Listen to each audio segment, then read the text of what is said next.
Hi Crafty Angels, Vanessa here from Angel Rose Designs here on YouTube, and today I'm here with a project share from what I did Thursday night on my channel for the one word collab with Millie the Silent Crafter, and I did an Easel Christmas card.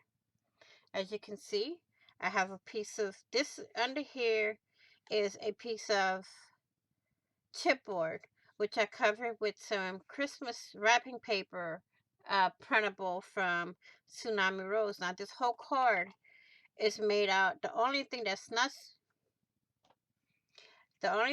on here that's not Tsunami Rose is this twine, the pearls, and the bling on the side here.